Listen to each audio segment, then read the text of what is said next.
everyone, and welcome to episode 5 of FM20 Deja Vu with me, the United City FM. This is our Rangers v Celtic save, where we play the same game every week and look through the inbuilt tactics that the game has to offer and see what difference it makes to our Rangers side playing against the Celtic team. So we are halfway through the series today. We've been through Park the Bus and Catenaccio and controlled possession and gegenpress, and today it's the direct counter-attack. We still have fluid counter-attack, route 1, wing play, tiki-taka and vertical tiki-taka to go through. So there's still plenty to go through in this series. I do have some news about the series that's going to follow this one on a Sunday evening specifically. I'll tell you about that in a couple of weeks, but it's going to be quite interesting, quite different. It's not something I've done on the channel before, so watch out for that. Still an FM20 series, but just something slightly different. So I'll give you some more information about that in the next couple of weeks, but I'm quite excited about it. It's going to be quite good fun. So that's for a few weeks from now, but for the next few weeks we've still got to go through these other tactics. Today, as I say, is the direct counter-attacking style. Draws the opposition forward to leave them vulnerable on the break. Players will look to move the ball forward as quickly as possible in the counter-attack to exploit spaces in behind. So we're going to draw them onto us, and then we're going to use our ball speed and the person speed to find a way to break and counter-attack on them quickly, and use some slightly longer balls to do it, I suspect. We'll look through the actual instructions of that in a little minute or two. What I would say is that because we're very specifically not changing the personnel or not changing the formation that we play, what we've noted so far is that in the defensive structures of these tactics, sometimes we struggle a little bit with not having anybody in the defensive midfield line. It's very specific just to see what the tactics do, not what the formation does, so we keep it to this. But what I want you to look out for today are a couple of things. One are all the instructions that we'll go through in a minute and see how they're working for Rangers. And two, what actual difference does it make to the way the team work in that structure of tactics if you don't have a deep midfield player as a defensive sort of pivot, as it were, for this particular sort of tactic. So look out as to where you could use the defensive midfielder that we're not able to because we're not playing one in terms of this tactic today. Would you take out Arfield's position, the attacking midfielder, to get it? Specifically for this type of formation, would you play two men on the defensive midfield line? There's so many options available to us in terms of how we set teams up. But for today, as I say, because of this series and the boundaries that I've set, we're not going to change the formation. We're just going to change the tactical approach. So it could work for us bizarrely, or we might struggle. So you tell me what works and what wouldn't, and what you would or wouldn't play with this particular formation in your own saves. Would you play a counter-attacking system, leaving more people up front in terms of the direct counter-attacking style? Maybe that's where it's going to work for us. If we leave more people up front and more for the defenders to think about when they're attacking, maybe the early balls up front can get us some joy. We'll see. Anyway, think about that. Look for that when we're going through the game and see what you think about the balance of this formation compared to the tactical style that we're trying to achieve. So in terms of the direct counter-attack, we are going for a cautious mentality. These are all the base choices that the game makes, not me at all. So this is how the game sets up the direct counter-attacking style. So we're going for a cautious mentality. So we're going to sit a bit deeper, draw the team onto us, and then quickly counter-attack. So how do we do that? Well, the attacking width is on standard. You can see that we're playing our 4-2-3-1. There's no instructions in terms of how to get the ball out from the goalkeeper. We are going for a more direct passing style and a higher tempo. So when we draw them in, the first thought is, how can we attack the opposition? It's not about building intricately up. It's about direct movement. No time wasting. There's no instruction about how we get to our shots opportunities. It's, outside the box or inside the box or whatever. Can be any of them. Play for set pieces is one. So we're going to chuck it upfield a little bit and try and win those balls and try and draw defenders in for fouls. No dribbling or creative freedom instruction. in transition, this interests me a little bit. So we're playing cautious. We're trying to draw the team into us so we can then counterattack. But we haven't got the regroup instruction clicked on the when possession has been lost, and I'm quite surprised by that. Why do you think that is? Why do you think the game is set up like the tactic is set up like that? Would you click it, and would you make a case in point of regrouping the players so you can then counter attack, or is there a reason why it's not there? You tell me what you think about that. And then, of course, when possession has been won, we do counter-attack quite quickly, distribute quickly from the goalkeeper, but no instruction as to how to do that, so he's free to make his choices. And then the defensive shape is there's no use the offside trap, and we've got a lower engagement in terms of our engagement line and also our defensive line. That's why there's no offside trap, because there's no space behind us to play it. And then we've got a more urgent pressing intensity. That's obviously because we're trying to draw them in and then put impact on the ball so they lose the ball in possession in a certain area of our pitch. Where are we engaging that press? Is it right up top? Is it from the defence? Look out for that in the game as to where we're actually making those pressing choices. And then get stuck in. This could cause us all sorts of problems if we're not on our ball on the ball completely, and we're going in for impactful challenges on that more urgent pressing intensity, and the getting in stuck in instruction. That could cause us problems. We'll see what our what issues we have with yellow cards and our discipline, and whether we get through the entire game with 11 men on the pitch. So there's plenty to be looking out for. As I say, look out for the formation and how it works or doesn't work in this particular style. Let me know what you think about that. And then also, are we using the direct passing well? Are we engaging the ball at the right point? Are we regrouping enough? Or that's the reason why we don't have the regroup on, is because they want us to press. But also, out of possession, they want us to press from quite a low line, so it's quite it's a confusing tactic in a way as to exactly how it's supposed to fit together, but we'll see whether it works or it doesn't. So halfway through the series, tactic number 5, the direct counter-attack, and our team is as always is, because we reset it after every version of the game so we can play the same team, and it's McGregor in goal, Tavernier at right back, Berisic at left back, Kadec and Golston in central defence, Jack, Davis and Arfield in central midfield, with Hadji on the right, Ojo on the left, and Morelos up top, with Edmundson, Flanagan, Kimura, Aribo, Stewart, Kent and Defoe on the bench. So let's get into today's game using the direct counter-attacking style and see what happens. So as is always the case with this save, we don't give team talks. We don't try and influence the game in that way. We just let the tactic do the talking. Oh, we were unlucky there, but that was a direct opportunity to see the direct passing in the counter-attacking system working. And there's the press as well. That was good. So yeah, we don't do team talks. Also, we're on comprehensive highlights just to give us more of the game to talk about. Otherwise, it'd be over too quickly, to give us more of an idea as to how the game is balanced out. But yeah, things to be looking out for are, we've got 4 defenders and no holding player. So when we've lost the ball and it's in our defensive area, our defenders are going to be doing some pressing of the ball. Will that move our limited amount of defenders out of shape? And the opposition causes problems through that. Similarly, when we've got possession in our defensive area, when we've won it back potentially, we've got a few more people up front. Does that mean that we're going to get more joy going on the direct counter-attack? Because that gives more of their for their defenders to think about. Stuff to think about there. But that holding player is really key. The fact we don't have one, does it impact the game? But so far, it's not looking too bad. We're putting on the pressure down that right-hand side. But here's a chance for Celtic to clear their lines. And they do so fairly well. As is always the case, I've got a couple of questions from some of the viewers that are watching that I'll answer specifically in the second half of the game. So if you've got a question that you want me to answer, put them in the comments below or contact me via Twitter and just ask the question, and I'll get to it at some point in the next few weeks. I've got a few questions to answer now over the next few weeks.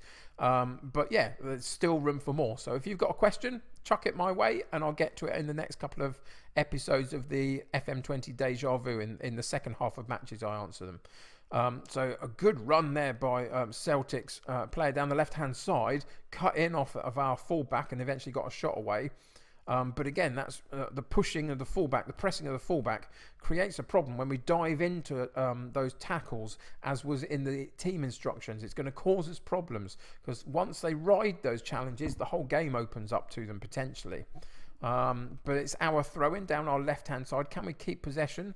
And how early do we go long into the direct counter? This time we decided to hold it a little bit, go back to the goalkeeper, and then he's the one that goes long out to the right-hand side. Lose the first ball, but gain the second ball. And that gives us a real opportunity in midfield to then work the ball forward into the counter-attacking style. And we've done it fairly well. We're backing up our players quite well at the moment, winning those second balls.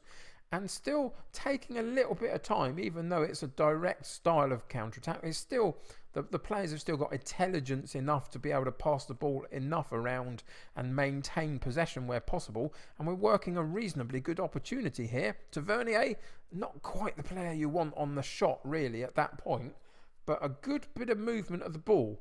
And that's encouraging to see. And we win it high up the pitch. And Morales gets to run into the penalty box. Should have done a lot better with that one. Really good opportunity in the box to get a shot on target, and he doesn't. But we won the ball very nicely. Great free kick by Berisic, but it didn't quite beat the goalkeeper in the end. And can Celtic counter-attack on us? And they do down their left-hand side, and there's no challenges flying in at the moment, or no major pressing of the ball happening at the moment either.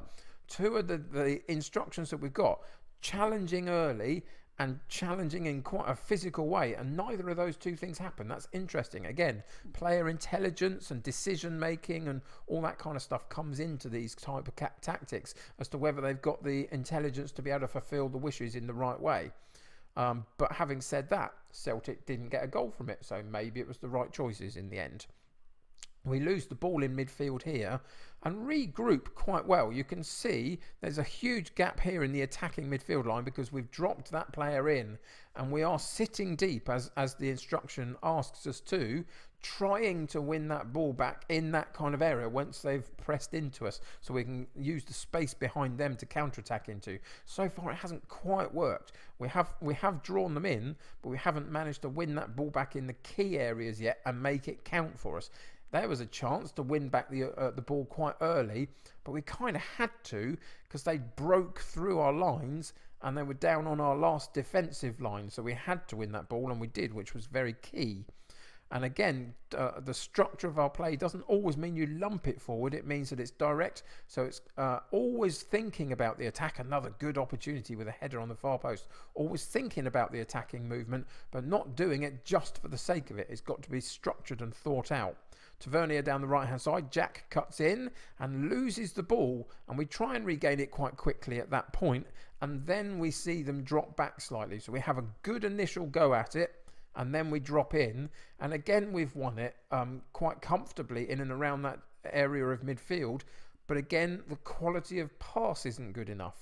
So maybe we find on this particular setup that Rangers are a workman-like side with a bit of quality to them, absolutely, but they're quite good at winning the ball and being that defensive unit sort of, whereas we've seen them lose out in that kind of formation, that structure of play before. Maybe this will suit them in terms of their ability to be determined to get the ball back. But have they got the quality to use it once they have? Once you're not doing short, sharp little passes and you're going direct more, then you've got to have a little bit more quality on the ball to find those passes. And maybe we haven't quite got that. So far, that's what it looks like to me. Tavernier down the right-hand side, cuts into Jack. Opportunity to cross the ball, takes it in the end. Ojo on the far side didn't quite get there, and the follow-up shot was blocked. But we are putting on the pressure. Again, we are, in a slightly defensive formation. When we found we were using partner bus, we did have quite a structured, obviously, holding pattern to our play. But when we got the ball, we were able to go out and move into an attacking setup far more readily than I thought we were going to be able to. And today is defensive in the sense of we've got a low line of engagement and we are trying to press the ball when we've got it. But the whole point of the play is to counter-attack and to use that ball movement and player movement to attack. So it's a fairly attacking style of play in its way. Once you've got it, you're just winning it quite low down, rather than the gegenpress, which was right up in the face and trying to win it high up the pitch. This is soaking up the play and trying to then use it in a different way. And so what's your preferred way of doing it for yourself? Would you choose the gegenpress and try and push right up on the team, right in the high line, and try and win it? Or are you happy to sit back and soak up some play and try and win it further back, and then use speed of ball movement of a player to get it up the pitch again? We are doing quite well. I'm quite impressed by the scoreline of 0-0 so far. And you can see that in the match stats, it's quite even in terms of chances created and the possession of the ball, etc. So I'm quite pleased with how it's working. You can see that they're nibbling away at the Celtic players once they've got the ball. Once it's into that midfield area and we try and win it, and Berisic wins the ball and puts it directly through to Morelos, who has to hold up play, waits for Ojo, and good save down his left-hand side by the keeper. But there's a perfect example of that first initial ball, and then using the intelligence to wait for the players to come and join him rather than just blasting it at goal himself. Not bad at all. Goldson has a bit of a nibble there, and is a bit lucky to come away with no yellow card, I think. And that takes us through to half time. And I think overall, this is looking pretty good, really. We're at home. So would you use a counter-attack system at home when you're up against the bigger boys in your league? It's something that we've been talking about a little bit in a couple of my other series as to, when we're playing the really big sides away from home, you can obviously soak up the pressure and try and counter-attack. Do you want to do that at home, or does that open you up to too much? Do you need to be a bit more forceful in your style of play when you're at home? Tell me about what you think about that in the comments below. But yeah, after the first half, we're at 59% possession, which is really positive. We've had more shots on goal, not as many on target. And there's the quality a little bit. You remember that Morelos shot early in the game where it just sailed wide, and he had perfect opportunity to challenge the goalkeeper. So again, as is the case in the first half, we don't go in and we don't try and impact the game by any of these team talky things. We're just seeing what the tactic does when the players are left to their own devices. So we'll come out into the second half. And we'll just see how we get on. And, will the legs tire a little bit? It's not an overly intense way of play because we're dropping back and soaking up the pressure rather than pushing all the time. But there is a press involved, so it will have a certain level of intensity, but it's not huge.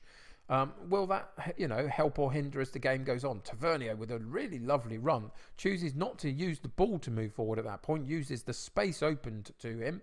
And eventually we get a decent header at the back post from Ojo, I think it was.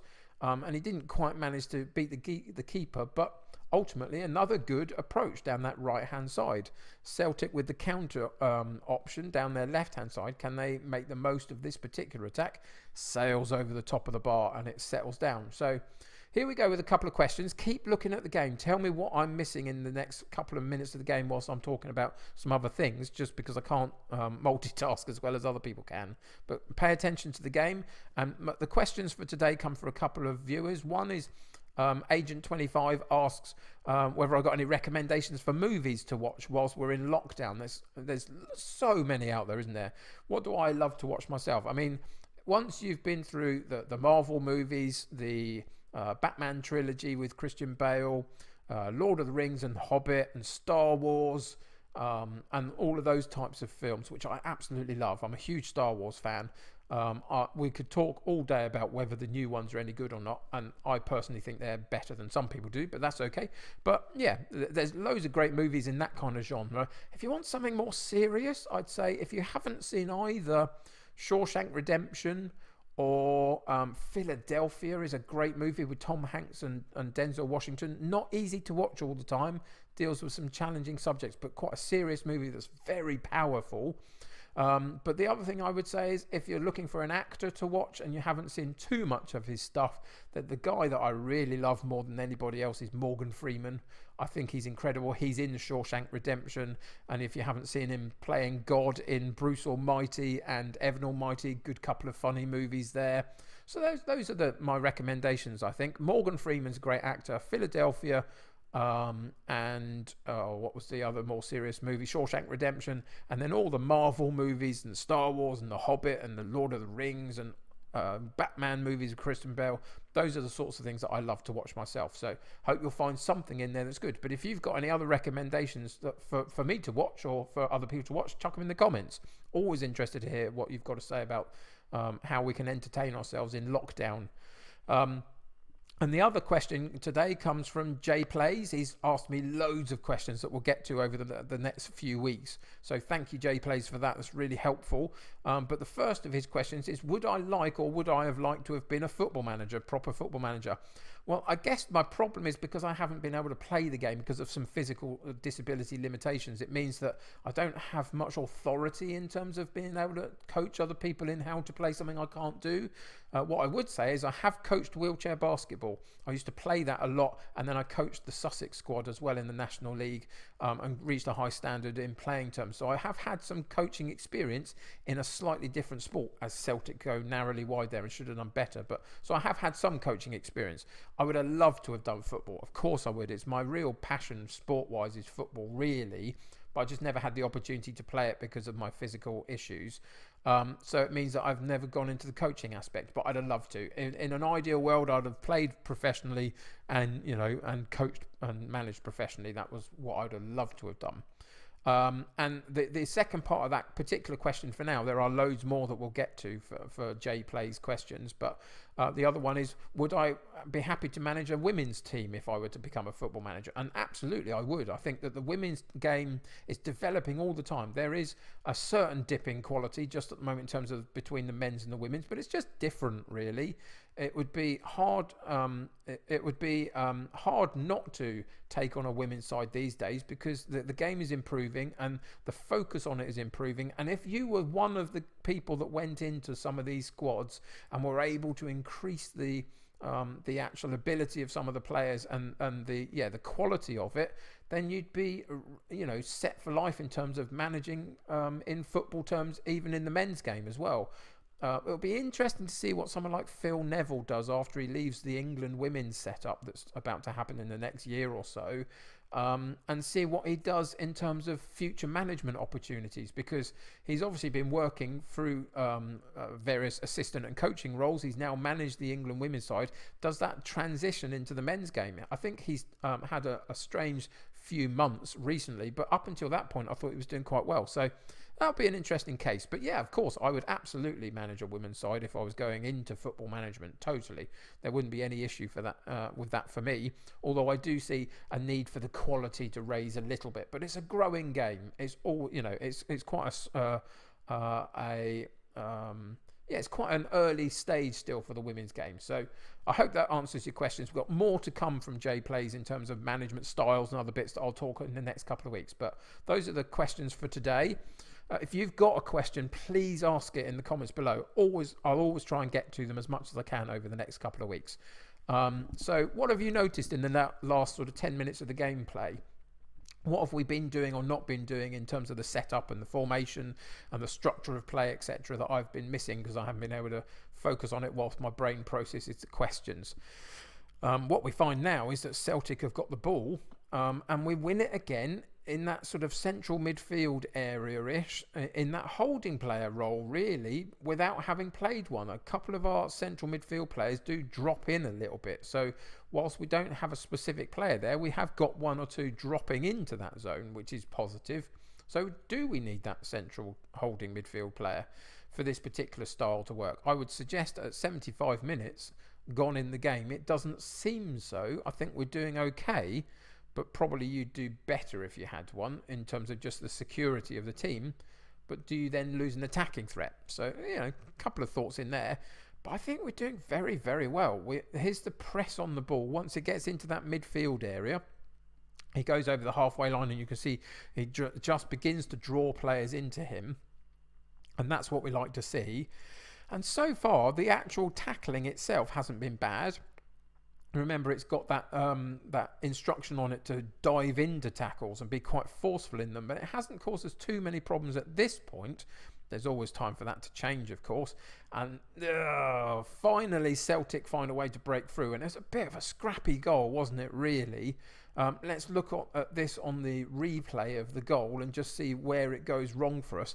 A good sweeping ball over, which pushes a couple of our defence out into that area. It's a player mistake on the back post, isn't it? Our fullback didn't cover the attacker particularly well, loses out on the initial header. Goalkeeper goes down for the shot that then eventually comes back out into the 6-yard box, and the striker's all left on his own to poke the ball home. And it's a little bit of an individual error again on that back post. It's what we find in these series so far, is that individual player error is quite culpable for quite a few goals that we let in. And that's about intelligence of player, physical attributes, mental attributes compared to his opponent, all sorts of stuff. But can we counter-attack and get something back on the game? We didn't. We didn't quite manage to control the ball well enough down that left-hand side. Still leads to a throw-in. That's a very poor throw-in, though, and it gives Celtic a perfect opportunity to break on us. But again, defensively, fairly solid. I am quite impressed by how this Rangers side are using this particular tactic, I must say. It's working for us quite well. We are getting chances. We've just not got the quality to take them, particularly at this precise second. A good set-piece opportunity, though, down on the far side with a corner kick. Comes into the 6-yard box and is partially cleared. We're going to get another shout in terms of getting it back in. It was a poor delivery, and it didn't really break the first man of defence of the defensive line, did it? And so we were. It was a bit poor on that delivery, but we still maintained possession. And there's a bad offside decision to give away down the right-hand side. Very poor. Should have been able to see the whole line of players and not fall offside at that point. But Celtic are being very wasteful in their possession themselves. What have you noticed about Celtic? It's one of the things I love about this series, that you guys tell me all sorts of things about what we're doing, but you also tell me about what you think Celtic have done and how they've countered our systems or not been able to it. Where have they lacked in their own setup that have meant that we've managed to be in the game for so long? I mean, obviously we're 1-0 down now, but for a long time we were very much in this game. We still are in terms of gameplay. So what are Celtic doing that you can see that you would implement if somebody was playing this sort of setup against you? Over the top for Morelos, offside decision. The flag went up really early. You could see it quite quickly on the Morelos run that he was offside, and it's just as he moves there, the defence moves up. They played an offside on him, and he wasn't intelligent enough to figure that out and stay with the defensive line, and eventually gets caught offside. We've got a few minutes left of the game, 5 minutes to go. I think we're still doing reasonably well in terms of this aspect of the game. We're following the ball well enough and trying to get our challenges in. It's still about what we do with it once we've won it back. Corner comes in, there's a header out, but we lose the second ball, and Celtic get a chance to come back at us. So they rearrange their shape a little bit and try, but again we get a good block in. What the other thing I would say over this series is that I'm reasonably impressed with the wide defensive work of our fullbacks, Tavernier and Berisic, I think it is, isn't it? Something like that. But yeah, those two players, when they're out in those wide positions, are doing very nicely for us. Occasionally centrally, when the ball comes in and they find themselves under the ball, it's a bit less, it's less good. They get caught out occasionally. We were a little bit unlucky on that last attack, but they do get caught out occasionally on heading the ball away, etc. Not quite enough on the header there, but a good opportunity. But yeah, wide defensive work I think has been pretty good by both fullbacks in this series most of the time. And we are counting the seconds down to the 93rd minute where the whistle should go. It looks like we're going to lose this particular game. I think in general terms, though, having... please don't make it any worse than it is. But having potentially lost this game 1-0, and we do, I don't think that's terrible. I mean, it is. If you're a Rangers guy, if you're a Rangers fan, that's not a good result by any stretch. But... considering where the two clubs are in their development at the moment, etc., I think what we showed is we competed very well against them. 14 shots on goal, 6 on target, 11 and 6 for them, 57% possession on a counter-attacking setup. So it's not like that we didn't have plenty of the ball. It's not like we were giving it and booted it and then lost it, and given it and booted it and lost it. So there was a lot of decent play there. We just didn't quite have the quality in front of goal occasionally. So that'll do it for today, though. I think a reasonably interesting formation for the type of style of play. I think there were some positives in there for sure.